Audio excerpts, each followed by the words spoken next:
Ils s'offrent une nouvelle vie et réalisent leurs rêves, organiser des vols en montgolfière au-dessus des Pyrénées. Rencontre dans quelques minutes avec un couple qui a tout plaqué pour vivre au grand air. Un succès également dans cette édition, celui d'un atelier d'insertion des Bouches-du-Rhône. Ici, on donne une seconde vie aux jouets et surtout une nouvelle chance à ceux qui en ont besoin. Autre beau geste, celui du rappeur Mac Taylor, ancien voyou, qui vient d'organiser une distribution de fournitures scolaires à Aubervilliers. Tiens Maudit, faut travailler cette année. Faut pas se traîner dans le quartier et pas faire tes devoirs. Quand Mac Taylor fait la leçon, on l'écoute religieusement dans le quartier. Le rappeur a grandi ici et il sait parler aux gamins. Leur dire combien l'école est essentielle. Lui, qui dans ses clips, compte son passé de voyou rebelle. C'est ta mère qui pleure ou la mienne. Elle est moi à l'époque où je sortais mon flingue avec majeur et index. Avec Oufdi, dans le bac à sable, loin du crack et du sale. Derrière une droite. Ils me voient comme quelqu'un qui a réussi malgré le vécu un peu compliqué que j'ai pu avoir. Et donc en fait, je veux essayer de leur montrer un exemple. Ils ont de la chance de pouvoir aller à l'école gratuitement, de pouvoir avoir accès à la connaissance. Tu vois, il y a beaucoup de fils d'immigrés et il y a beaucoup de parents illettrés. Depuis 3 ans, à la rentrée, l'artiste distribue gratuitement aux familles démunies des fournitures scolaires. Près de 500 enfants de toute l'île de France patientaient sous le soleil ardent. Chaque écolier a reçu son petit kit. Un agenda, un kit avec des règles, une trousse, un crayon à papier avec un stylo 4 couleurs et 2 grands cahiers. Qu'est-ce que vous allez faire avec tout ça alors? On va travailler à l'école. C'est important de travailler à l'école?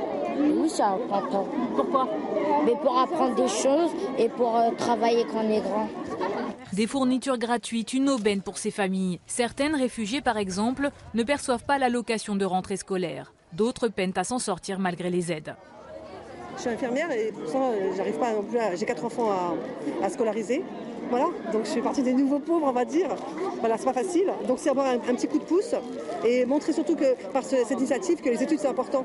Mac Taylor a vite épuisé ses fournitures, mais d'autres associations comme le Secours populaire ou les Restos du Cœur aident aussi les écoliers dans le besoin. Solidarité toujours avec un atelier d'insertion qui connaît un beau succès dans les Bouches-du-Rhône.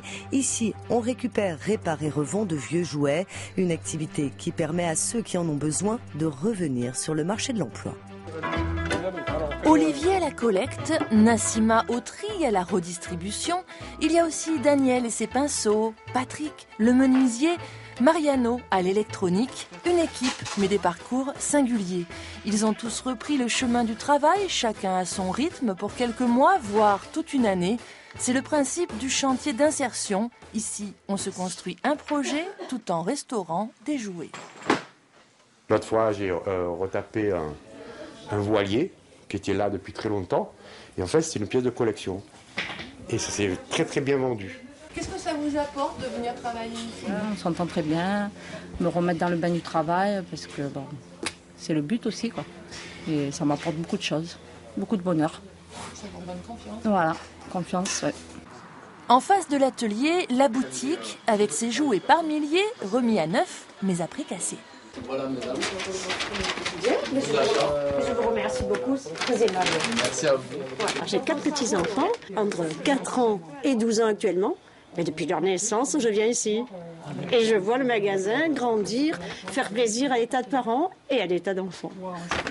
Vous ne le savez peut-être pas, mais en achetant un jouet à l'association, vous faites un geste pour l'emploi, mais aussi pour la planète.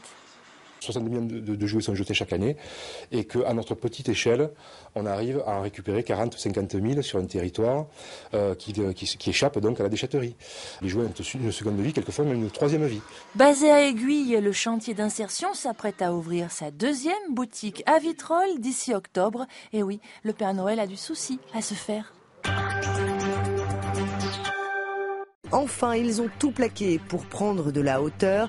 Près de Tarbes, un couple a choisi de changer de vie en créant une entreprise de vol en montgolfière, une bouffée d'oxygène au-dessus des Pyrénées. À 3, 1, 2, 3. À 50 ans, Christine et Richard ont eu envie de sortir des voies toutes tracées. Plutôt que d'acheter une maison, ils ont préféré tout plaquer. Adieu leurs emplois dans la maintenance immobilière. Ils vendent leurs biens et décident de s'installer dans les Pyrénées. Après avoir envisagé de reprendre un gîte, ils lancent un pari un peu fou, acheter une montgolfière et adopter un nouveau rythme de vie. Richard passe donc son brevet d'aérostier, retape avec Christine une maison de famille et en juin dernier naît Zen Altitude, une entreprise de vol en montgolfière. Désormais au boulot comme à la maison, tout le monde choisit de respirer. Comme on dit maintenant, il faut de la rentabilité, c'est toujours être speedé. Avant, on faisait 110 minutes, il faut le faire en 1 minute. C'est mal fait, tout le monde n'est pas content, nous on prend notre temps. Voilà. Regardez comme c'est calme, pas un bruit. C'est le vent qui nous mène, c'est la nature qui nous mène. Quoi de mieux? Venons de décoller 15 nautiques au nord-est de vos installations pour un vol en dessous de la TMA. La montgolfière de Christine et Richard, une des seules des Hautes-Pyrénées, commence à être connue dans le secteur de Saint-Sevé-le-Rustan. Le couple espère bien vivre de son activité. Pour cela, l'entreprise démarre sans endettement et avec une année de trésorerie d'avance, histoire de ne pas stresser à chaque fin de mois et de rester concentré sur l'essentiel.